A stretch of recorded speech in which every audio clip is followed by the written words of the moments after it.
Okay. Thank you so much for coming and being part of our How Did You Discover the Valley project. And first I'd like you to say your name and where you live and then tell your story. All right. So my name is Laurie Chorna, and I live in Woodacre. And I've lived in Woodacre for 31 years now. My, 31 years? Mm-hmm. All in the same house. Yeah, and this is kind of timely because I'm actually going to be leaving the valley. But that's sort of part of the story, and that's good. And I have very mixed feelings about leaving, but I'll tell you more about that. So my journey to the valley feels to me like I came in through the back door, and I don't know what that means, but I think what it means is that I knew about the valley, I frequented it, which I'll tell you about in a minute, but I never wanted to live here. You know, it was more than 31 years ago that I was thinking about it. It really started, I think, in 1975 or 1976, when I went to work for some friends who had a little cottage industry here in the San Geronimo Valley. Mm-hmm. And at the beginning, I was living in the city in San Francisco and taking work home. And then at some point, I started coming out here and moved from the city to, not to Woodacre, but from the city to San Anselmo, and I lived in Larkspur. I lived in a variety of places for a number of years and continued to work for them. This was, I'm sure you must remember, All Night Media, All Night Media rubber stamps. Yeah, yeah. So we started off in their house, and I started off by cutting little rubber figures to make the stamps, and eventually I became a junior partner of the business. You know, I was very involved with the business as it grew. And the business then ended up in town, first in San Anselmo and then in San Rafael, and eventually it was sold. So that was a very good part of my life. So still, I kept coming out here and thinking, oh, I never want to live there. You know, it's too far. And I'm a single person, and, you know, it won't be, I don't know what I thought, but at some point, somebody encouraged me to buy a condominium in Larkspur, and I knew that I wouldn't want to stay there forever.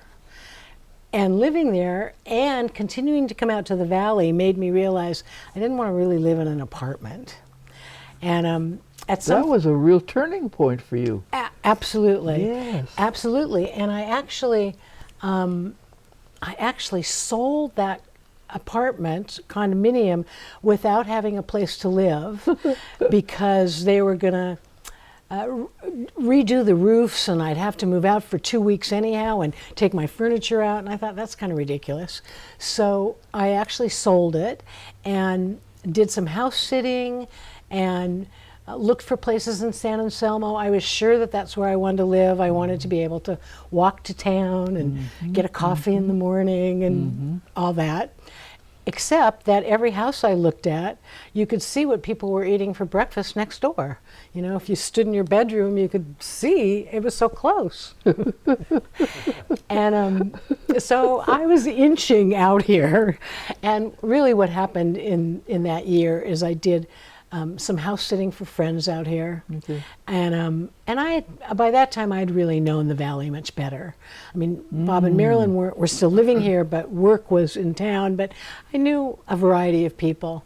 And house sitting and being out here, and it was 4th of July, and I was right on Railroad. So that was my first 4th of July, and the people that lived there weren't even there, and it was wonderful. You know, it was terrific. And and then I started looking for houses in the valley, and lo and behold, I found a house. There's a camaraderie when people would come to the 4th of July before the pandemic. I often had my little special spot I always went to, and I'd always drive up and back and around and just enjoy the ambience and being a part of the joy that I could feel other people felt. Me too. It's a real homey thing. Right, and I think that's what, for me, what has developed, and I know you know this, is community. And I didn't anticipate that. I mean, two things happened. One is I didn't anticipate community. I don't even think I knew what that was, or didn't think I wanted it. And, you know, and that's why part of the reason why I thought I didn't want to live out here in the first place was I was a single person, and I thought I should have access to the city and party and... But I really didn't do that stuff anyhow. But first I found my Jewish community here, which was a surprise to me because I had never intended to be involved necessarily, you know, in the way that the community has you involved. I mean, I'm always a Jewish person, but so that was the first thing, which was a big surprise. And then, you know, just being introduced to the community and to the community center and finding such warmth and welcome, even though I was not an outlier, but I didn't have kids in the school, you know, and that's where the nucleus, you know, really is. But it didn't make any difference. You know, I've loved living here, and it's been a wonderful, wonderful thing for me to do. And the only reason that I'm leaving the Valley is because I'm aging, and my family lives in Hawaii. It's in Hawaii? They live in Maui. My sister and her husband, and their 2 adult girls, who you might know one of them, and their 5 little, the cutest could be blondes, and every vacation that's where I go. And I'm just sort of drawn to want to be with family as I get older, and they want me to be there, and I can help them with the kids a little bit. They can help me as I need help. My niece is Teresa Blackwell. She was she worked for the community center in I don't know what year. She was the first Vista volunteer. She worked with Susie Lar when Susie was involved. I'm sure you know, you had met her at that time, but it doesn't really make any difference. That's right. And she lived with me, so you know, so she's a Valley person too. Yeah. Well, So- I'm surprised. That's a wonderful little addition to the story. That's wonderful. Right, and moving has been, I mean, I'm not doing it yet. I'm in transition, and I have to sell my house first. But it's been I've been talking about it for years. And it's a bit, first of all, it's just a life change, but not so easy as we get older too, you know. And it's kind of taking a risk. It'll be kind of a new life, and it'll be different, and who knows? Who knows what will happen? What will, you have a very positive attitude, and well, good. I haven't had it all the time. But yes, I do. You achieved it. I have. Yeah. I think I wonder if that comes with age. I'm just not sure. As I listen to some of the people that have sat there and told their story, I'm just fascinated with what the story is, and the challenges they had, the choices that they made, and then looking ahead. And you are truly looking ahead. You're really preparing yourself for the latter part of your life, and that's I think that's an important thing to do. And you're on top of it. You're right on top of it. And it's not somebody telling you what you should do because of health or because of age. It's you thinking that through and making the decision that you want it to be for the rest of your life. I think I couldn't be more supportive of that. I think that's absolutely right. And that takes courage, because it can be scary. Depending on circumstances, depending on maybe finances, depending on any number of things. But if you can get it together and make sure that it works for what you want your next steps to be, because there's not that much more time in advance. So if you're like me, it's like, am I in the right place for me? I'll never leave the Valley. I know that. I never will ever leave the valley. But that's me, and it's my choice. And I have my family knows what I want done when the time comes, and it's a decision I've made, thought through, just like you. Very important decision of where you want to be, who you want to be with for the rest of that time. I really admire that. Thank you. Yeah, I really admire it. It's been kind of an interesting process, and when I said that I haven't always been that positive, it's because I think I've felt a little bit like I want to go, but I don't want to leave, and that stance sometimes it's not. It doesn't feel so good. Yeah. You know, it feels more on the negative side, kind of. But I feel like I've let go of that now. Again, I've kind of spiraled to a different place, and I'm sort of excited.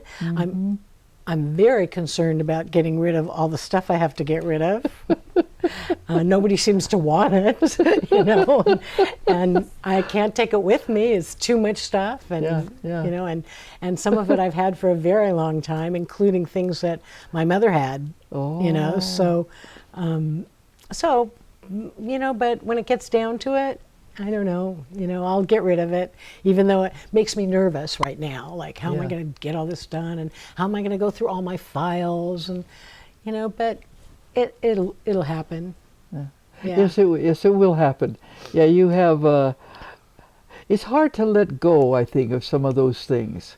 I look in my house, and in this pandemic, like many of us, we do clearing out. We got into our attics, or the extra room, or whatever it is, and made changes as time went on, or did cleaning that we hadn't planned on earlier. They were probably long overdue. A lot of little changes during the pandemic, and a lot of time to think too about the future, and because the pandemic will be in our history. And move forward a little bit with its little PSs and however that works, but you have to move on. And when I listen to your story and see that's very clear to you, very clear, that this is a time to take this next step, and you know where you want that next step to be. A lot of people don't. I feel very fortunate. And it's very scary. I think there may be even scariness in making the decision, part of that whole thing. But once it's done, and you get, it's almost like waking up and saying, yeah, it is like that. Yeah, I'm feeling good about this. Yeah. Yeah, and you know, as I was telling you this, and I mentioned selling the condo, and you said that was an important piece or time, and it was, and I hadn't really thought about it so much. But if I had not made that choice, you know, and I probably would still be in that condo. Yes. You know, I mean, it's just an interesting, you know, I mean, one never knows, but I see that was an important decision that I made, irregardless, and not knowing what the outcome was going to be, because I didn't have a place to live. You know, but I was traveling. It was business. I did a lot of business travel, and like I said, I house sat, and kind of was able to arrange it for 9 months until I found my house. Yeah, I think that's particularly interesting. What I think about is, I think we've all had moments like that in different issues, but your heart and head is telling you something, and somehow when the heart and head gets together, you know what to do. And you knew it was time to step away from that and move on. So how do you do that? And you made your choice. And that takes a certain amount of courage, I think, and a certain understanding. Are you willing, is it just a head decision? Is it just a heart decision? Or did you have the opportunity to make those things come together and make the right decision based on head? To me, head and heart's critical. And I taught that to Paul too, that those things have to come together at certain times in your life for making certain decisions. It seemed to have come together for you. Somehow, So, that's all done. and you're ready to go. No, but of you course got, not. oh, yeah, But well, yes. in head, In but you've got head. things to get.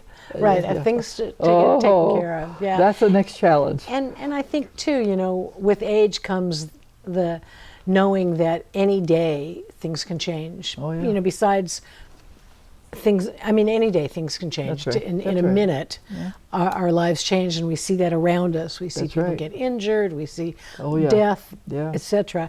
And I think that has pushed me more towards wanting to do this and not wait.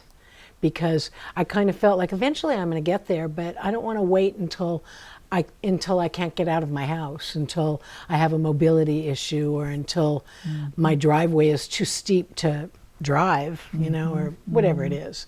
So I don't know. This feels good. I think that's a perfect assessment. Yes, you have, when you have the mental capability and the heart to still look at those decisions that are critical and not put them off, not be afraid to deal with it. That's critical. And you got over the hump, whatever, if there was a hump, and did what needed to be done. It really looks good for you in terms of what you're. Oh yeah, and you'll have happy memories. Right. Well, and I must say, Hawaii is a bit of a draw.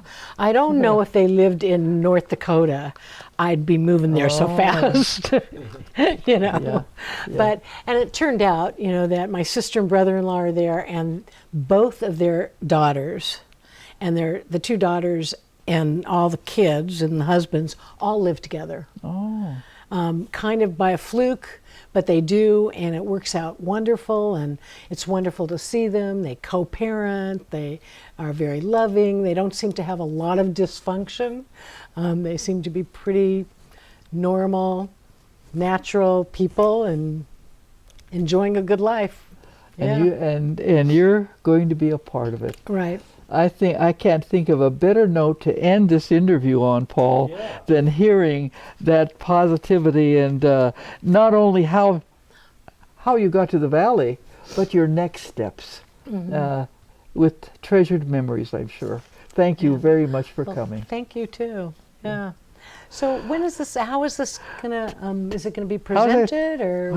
What do you think, Paul? We've